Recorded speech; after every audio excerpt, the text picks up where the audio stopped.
I got these 2012 Honda Odyssey, so they just drop it here. So the customers said like they have an alternator problem, so we're gonna replace the alternator. It's gonna be a new alternator. We got it from O'Reilly Auto Parts, so it's the part number that we have. It's a brand new one. It's N110476B. It's Ultima Select. That's the part brand. So I'm gonna show you the process of to replace the alternator. I know on the all data they actually remove the front bumper, we moved the radiator, a bunch of other things. So, but I'm gonna show you how to replace it quickly. The first thing, don't forget. So we have to remove this air duct. Put it away. You got two clips that holding it, and then we're gonna move the negative battery terminal. Don't forget, whenever you replace alternator starter, you work in an electrical part, you have to disconnect the battery. You don't want to have any problems. So we're gonna replace the negative battery terminal. We're gonna put it aside. Make sure it's not gonna touch it. So now the next step, we're gonna remove this what they call it, the power steering reservoir pump.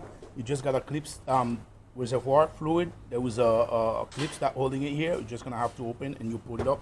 So we're gonna put it aside. So the alternator, it's right here. Let me show you. It's right here. So we got these 10mm bolt that we're gonna lose. We're gonna disconnect it, remove that. So we're gonna take the belts off first. It's a 14mm range that we're gonna need to take the belts out of the alternator. It's very easy. And we also gonna remove the coolant reservoir. The coolant reservoir. So we're gonna just lift it up. You got the clips that's holding it. You're gonna take the clips off. We're gonna lift it up. So let's start working, and then you can see what I'm talking about. All right, you can see I already got this pretty much aside. So this, you got the clips on this side. We're gonna take the clips off. We're gonna have using a clip spooler, whatever you want, a long one or short one. Just gonna use a clip spooler. Here you go. I'm gonna take it out with hands. All right, I'm gonna let it sit right here because I don't want to lose it. So after that, all you gotta do is just pull the coolant reservoir.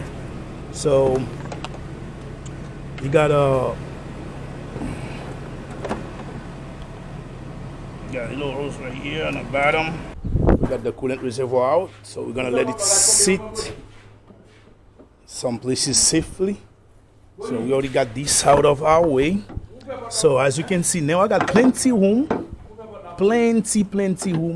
to take the alternator out, but it's gonna be a challenge.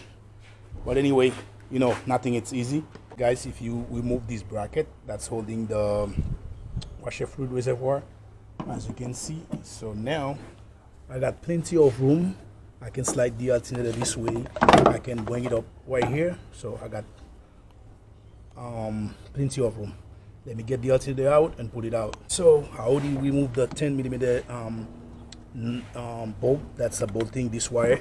So those are 12, but sometimes it might be a 13mm bolt. It's depending if they already replaced the alternator already. So I'm gonna try a 12. So if not, so once you're done, what I would suggest you to do, this bracket right here, so that's holding the alternator right here, you're gonna have to take this all the way out. So if you don't have more room to get the alternator out, it's better for you that you take this bracket out completely. So you got one bolt that bolting it on the alternator. There are 14mm bolts. You got another one that bolting it on the engine itself. And after that, the alternator got another bolt, another 14 bolt on the bottom. It's only 3 bolts. Once you take those 3 bolts out, you got the alternator out. Like I told you guys, this bracket, it's better you take it all the way out. So once you take it all the way out, you're gonna see you have plenty of room to see if you can slide the alternator right over here. So I already get the alternator out. So what I did, I flipped this right over here so I can have more room. And this 10mm bolt that's holding the AC hose is the alternator. So let me compare it with the new one that we get from O'Reilly, like I told you. Alright.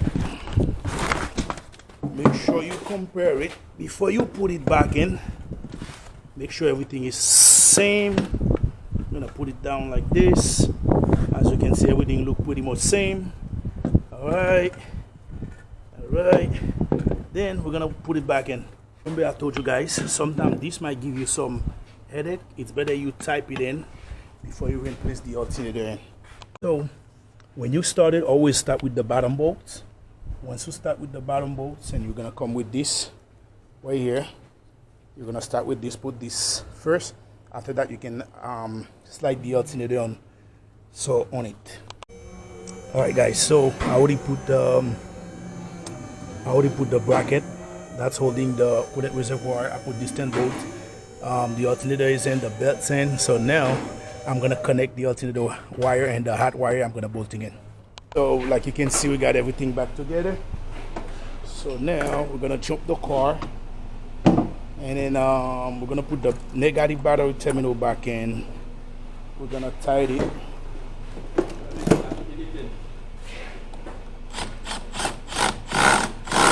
Alright, so we're gonna start it, but before we start, we're gonna double check, make sure everything is in place. We don't miss nothing. Everything looks normal. Now we're gonna jump it and see what's going on in there. Alright, guys, so now we got the car running. So we're gonna test the voltage to see what voltage do we have, to see if everything is fine. Here you go. We got 13.46, 47, which is good. We're gonna double check to see if the battery light gone. Here we go. The battery light gone. It is what it is. See you on the next video.